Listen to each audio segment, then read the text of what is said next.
to possession by tyrannical ideologies, for example, which give you that sense of meaning that you should in fact have as a consequence of your own action. So, sorry, bear with me because I'm going to try to word this question as best as I can.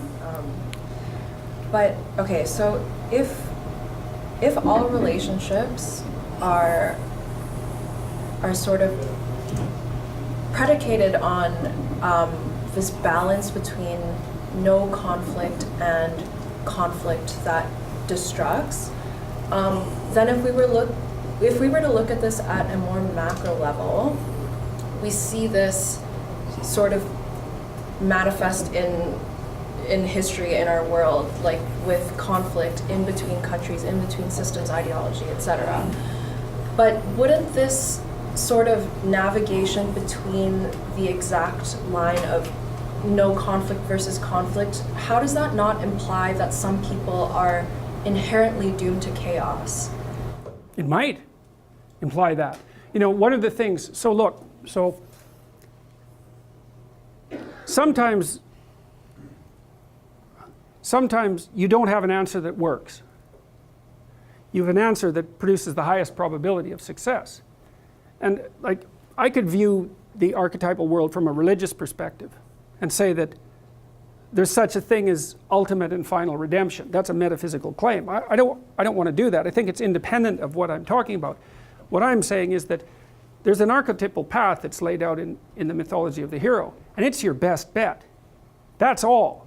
It's your best bet. It doesn't mean that if you apply it, that everything is going to turn out the way you might want it to turn out. But I would say this, there's a way there's an interesting twist on that too.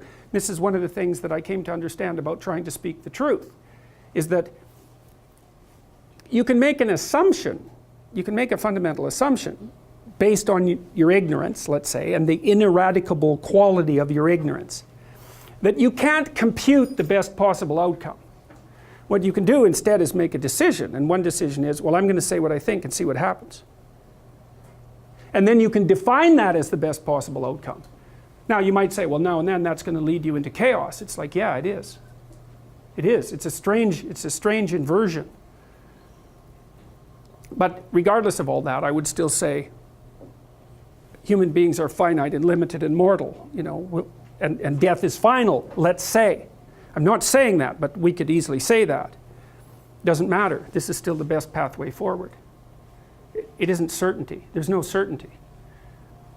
And it's very frequently in life you have poison A or poison B. Like, you get to pick your poison. You don't get to pick the elixir of life. But I would also say I don't think there's any reason to be particularly pessimistic, because we don't know what would happen if people really tried hard to get their acts together. Like, if they understood the necessity of that and really put it forward. I mean, I've had lots of experience with my clinical clients now. You know, I've seen dozens and dozens of people, and we have tried jointly to get their lives straighter, and it works almost inevitably. Now, that doesn't mean I've had clients who died. You know, we were 3/4 through a wonderful process of psychological renovation, and they got cancer and died. So there's no certainty associated with this, but it's the best solution available. And it's also possible that it's a good enough solution. You know, I was talking to my class yesterday about this, you know, so if you pursue the things in your life that are meaningful, once you've oriented yourself, and that means accepting the challenges that come along with that, because one of the things that you'll find, you even find this in music, if you know a piece of music completely, then you tend not to want to listen to it anymore. There still has to be some challenge in it. You still have to track it, and sometimes music is so complex you just can't. It just sounds like noise. Modern music is often like that because it's so, well, it tends towards the chaotic, and so I find it difficult to listen to because I can't get a handle on it. But then, you know, so it's too challenging. And then there's other music. Pop music is often like this. It's catchy the first 2 times you hear it, and then you never want to hear it again. It's too much. There's too much predictability and not enough chaos. And hopefully you find a piece of music that's somewhere in the middle. You can listen to it 50 or 100 times, and each time you listen to it, there's still some new nuance in it that you didn't expect before. And so, well, you kind of want to set up your life like that, so that. And I think you see that the phenomena of meaning manifests itself at the area locale of optimal challenge. So one of the things, for example, I might say, well, let's say you want to set some goals for yourself. We say, well, they're remarkable goals, but they're too unattainable. You're just going to find it frustrating to pursue them. It's going to be too punishing. And then we might say, well, here's a goal, and you think, well, I could do that, standing on my head. There's no challenge in it. Well, both of those two extremes are going to leave you in a state that isn't characterized by the optimization of engagement and meaning. One is too difficult, it's too punishing, it's the judge and nothing else, and the other is the ultimate and merciful mothers. It's like you win no matter how you play. So then you calibrate it. You say, well, I'm up for a challenge at this level.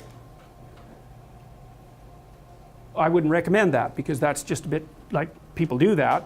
You might want to investigate your character in detail and decide, what's going on at this level of analysis. That's pretty harsh, but you can certainly continually retool yourself at more micro levels, and I think what you do is you pick the level of retooling that optimizes your willingness to be engaged in it.